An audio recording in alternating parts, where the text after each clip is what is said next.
গাছপালা আর প্রাকৃতিক সৌন্দর্যে ভরা ব্রাজিলের একটি দ্বীপ লা দা কুমাইদা গ্রান্দে। এখানকার প্রাকৃতিক সৌন্দর্য মানুষকে টানলেও এখানে যাওয়া একেবারেই নিষেধ, আর এখানে গেলেও জীবিত ফিরে আসা অসম্ভব। লা দা কুমাইদা গ্রান্দে নামটা যেমন অদ্ভুত, তেমনই রহস্যে ঘেরা। দ্বীপটিকে নিয়ে স্থানীয়দের মাঝে বিরাজ করে ভয় আর আতঙ্ক। আসলে এটি একটি সাপের দ্বীপ। এখানে কোনো মানুষ বসবাস করতে পারে না। এটি নানা জাতের সাপের রাজত্ব। অনেকে একে স্নেক আইল্যান্ডও বলে থাকে। অনেকের ধারণা এই দ্বীপে যে একবার যায় তার আর ফিরে আসার কোনো সম্ভাবনাই নেই। এর পেছনে কারণ হলো, একবার এক জেলে সমুদ্রে মাছ ধরতে গিয়েছিলেন। পরে খিদে পাওয়ায় খাবারের খোঁজে দ্বীপটিতে প্রবেশ করেন। পরদিনই তার রক্তাক্ত দেহ দ্বীপটিতে পাওয়া যায়। এ ঘটনার পর থেকেই মানুষের মধ্যে আতঙ্ক আরও বেড়ে যায় এবং ওই দ্বীপে গেলে জীবন্ত কেউ ফেরে না, এই ধারণাটি আরও চেপে বসে সবার মধ্যে। ব্রাজিলের বৃহত্তম শহর সাও পাওলো থেকে প্রায় 93 মাইল দূরে লা দা কুমাইদা গ্রান্দে দ্বীপের অবস্থান। প্রায় 110 একর এলাকা জুড়ে দ্বীপটি বিস্তৃত।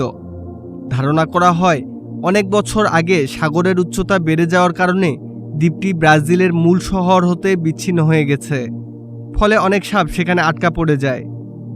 পাথুরে মাটির এই দ্বীপে গাছপালাও আছে প্রচুর। আরও আছে পাহাড় আর স্থলের সমন্বয়। অতিথি পাখিদের বিশ্রামের জায়গাও এই দ্বীপটি, তাই অনেক ধরনের পাখিও দেখা যায় এই দ্বীপে। তবে কোনো মানুষ বসবাস করে না এই দ্বীপে। এখন পর্যন্ত দ্বীপটিতে অন্য কোনো বিষাক্ত প্রাণীর খবরও মেলেনি। এই দ্বীপটিতে আছে কেবল বিভিন্ন প্রজাতির বিষধর সাপ। সাপের দ্বীপ বলে বেশি পরিচিত এই দ্বীপটি, যার কারণে সবাই দ্বীপটিকে স্নেক আইল্যান্ডও বলে থাকে। তবে শুধু সাধারণ সাপ হলেই হয়তো এতটা বিবেচনায় আসতো না এই দ্বীপটি। একটি বিশেষ ধরনের সাপের জন্য এই দ্বীপ নিয়ে সকলের মাঝে আতঙ্ক বিরাজ করে। সাপটির আসল নাম বথ্রোস ইনসুলারিস, তবে দ্য গোল্ডেন ল্যান্সেট নামেই অধিক পরিচিত। এই ধরনের সাপের চামড়া কিছুটা হলদেটে ভাব আছে, যা সূর্যের কিরণে মোটামুটি সোনালী বর্ণ ধারণ করে। এর ফলে সাপগুলো দেখতে অনেকটা সোনালী রঙের মতো দেখায়। এই সাপগুলো কিন্তু অসম্ভব বিষাক্ত। এই সাপের বিষ মাংসের সঙ্গে মিশে গিয়ে 1 ঘন্টার মধ্যে আক্রান্ত ব্যক্তিকে মেরে ফেলতে পারে। এই বিষের তেমন কোনো কার্যকরী প্রতিষেধকও নেই। এই ধরনের সাপের প্রজাতি কেবলমাত্র এই দ্বীপেই পাওয়া যায়। সাপগুলো লম্বায় যে খুব একটা বেশি বড় হয় তাও কিন্তু নয়। 70 সেন্টিমিটার থেকে বড় জোর 118 সেন্টিমিটার পর্যন্ত হতে পারে। দ্বীপে আসা পাখিরা এদের প্রধান খাবার, কিন্তু শিকারের প্রাচুর্যতা মোটেও খুব বেশি নয়।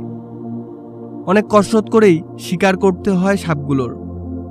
মূলত বিশ্রামের জন্যই অতিথি পাখিদের এই দ্বীপের আগমন। বেশিরভাগ পাখি বিশ্রাম নেয় গাছের ডালের উপর। শিকারকে ধরতেই হয়তোবা সাপেদের গাছে উঠতে শিখতে হয়।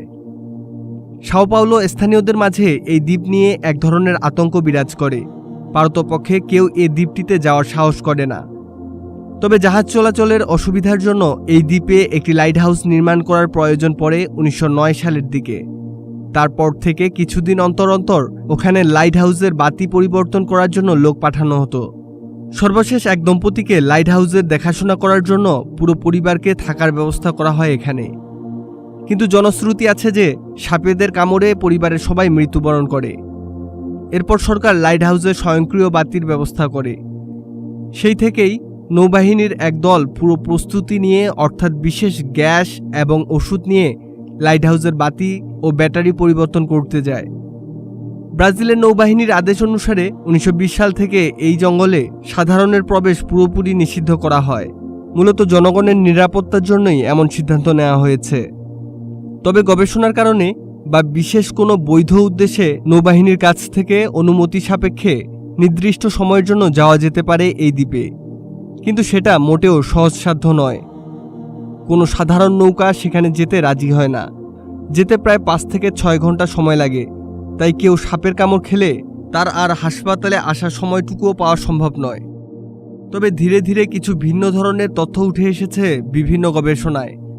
সাপের বিষ নিয়ে গবেষণার জন্য একটি বায়োফার্মাসিউটিক্যাল গবেষণা কেন্দ্র কাজ করে যাচ্ছে অনেক বছর ধরে।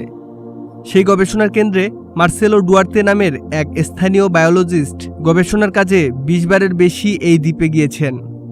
ধারণা করা হয়ে থাকে এখানে 2000-এর উপর গোল্ডেন ল্যান্সেট রয়েছে। এবং দিন দিন এর সংখ্যা বেড়েই চলছে।